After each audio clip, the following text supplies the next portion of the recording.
Muchas veces, cuando vemos grandes cambios políticos o corrientes de opinión que parecen surgir de la nada, uno se pregunta, ¿de dónde salen, no? Pues bien, a menudo hay redes muy influyentes operando, digamos, entre bambalinas. Y hoy vamos a poner el foco en una de las más extensas y para muchos desconocida, la red Atlas. Y para que nos hagamos una idea de cómo funciona, vámonos a Madrid, a mayo de 2024. Fíjense, en solo unos días, la ciudad fue el escenario de dos eventos que parecían muy distintos, pero que, en el fondo, estaban totalmente conectados. A ver, por un lado teníamos el evento Europa Viva 24, un meeting, vamos, a lo grande, con todos los focos, toda la prensa, y por otro, a solo unos kilómetros, el Europe Liberty Forum, un foro privado a puerta cerrada lleno de empresarios y lobistas. Parecen el día y la noche, ¿verdad? Pero en realidad son dos caras de la misma moneda, de un movimiento que está en pleno auge. Entonces la pregunta es, ¿qué los une? Y sobre todo, ¿qué es exactamente esta Red Atlas, la que organizaba el evento secreto? Vale, pues para entender esa conexión, primero hay que saber qué es esta organización que parece moverse en la sombra. ¿Qué es la Red Atlas? Bueno, pues en pocas palabras, la Red Atlas es una especie de coordinadora global gigantesca de think tanks. Ya saben, estas organizaciones que se dedican a investigar y a defender ciertas ideas políticas. Se creó hace ya más de 40 años con un objetivo muy claro. Y como se ve, su tamaño es inmenso. Hablamos de 589 socios repartidos por 103 países. Casi nada. Claro, si vamos a su página web, a su descripción oficial, esto es lo que nos encontramos. Se presentan como un movimiento por la libertad que busca la paz y la prosperidad. Es su cara pública. Pero, si rascamos un poco en sus propios documentos y en lo que dicen los investigadores que la analizan, la imagen que sale es bastante más combativa. La describen como una red ultracapitalista con un enemigo clarísimo, lo que ellos llaman el socialismo del siglo XXI. Y ojo, porque esta lucha no se libra con manifestaciones en la calle, no. Se libra en un terreno mucho más sutil, el de la opinión pública. Su principal estrategia es lo que las fuentes han bautizado como la batalla de las ideas. El método, la verdad, es fascinante por lo sutil que es. Las fuentes lo llaman la estrategia de la cámara de eco. Funciona en 4 pasos, muy claros. Primero, la red financia a sus think tanks repartidos por el mundo. Segundo, estas organizaciones colocan a sus miembros en los medios de comunicación como si fueran expertos independientes, apolíticos. Tercero, estos expertos empiezan a repetir mensajes muy parecidos, una y otra vez creando una sensación de que todo el mundo piensa así.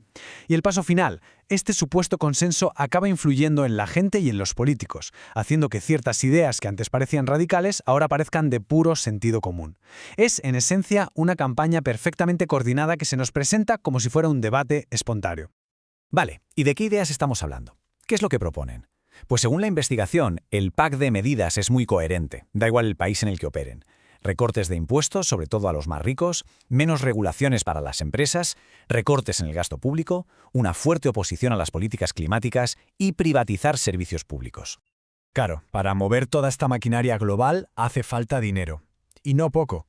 Su informe anual de 2023 hablaba de 28 millones de dólares. Una financiación que, según las fuentes, viene en gran parte de fundaciones y grandes empresas de sectores como el petrolero o el del tabaco. La idea no es nueva. El origen de todo esto nos lleva al Reino Unido de los años 80. La red se inspiró en el think tank que ayudó a cimentar las ideas que luego aplicaría Margaret Thatcher. Desde entonces no ha parado de crecer, expandiéndose primero por América Latina y, como veremos, ahora con la vista puesta en Europa. Muy bien, hemos visto la teoría, pero ¿cómo se traduce todo esto en influencia real, en el mundo real? Vamos a ver algunas de las caras más conocidas y de las polémicas que se asocian a esta red. Aquí es donde las piezas encajan. Fíjense, el presidente de Argentina, Javier Milei, por ejemplo, fue impulsado por 2 think tanks que reciben fondos de Atlas. Y aquí en España, figuras como Isabel Díaz Ayuso han participado en sus eventos, o José María Aznar, cuya fundación FAES es una de las organizaciones asociadas a la red. Como es lógico, una red con tanto poder no se libra de las polémicas. Varios de sus miembros más destacados, como Vargas Llosa o el expresidente de Ecuador, Guillermo Lasso, aparecieron en los papeles de Pandora. Además, organizaciones como Greenpeace le han acusado de financiar campañas de negacionismo climático.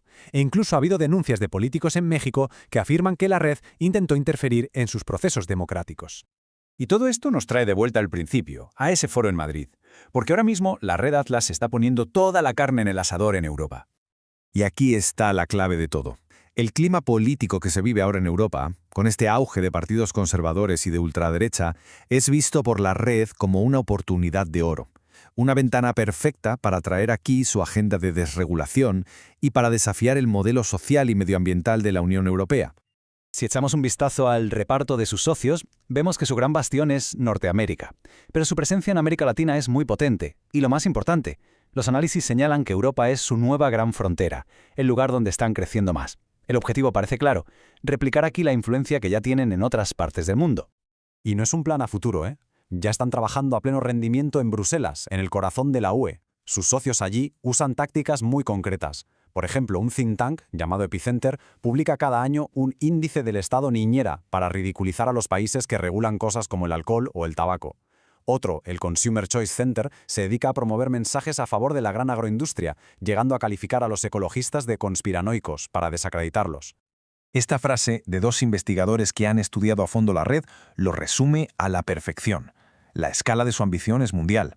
Y ahora, después de haber influido en Argentina, en el Reino Unido y en muchos otros sitios, el siguiente gran objetivo en su batalla de las ideas es la Unión Europea. Así que, con todo esto sobre la mesa, la pregunta final queda en el aire.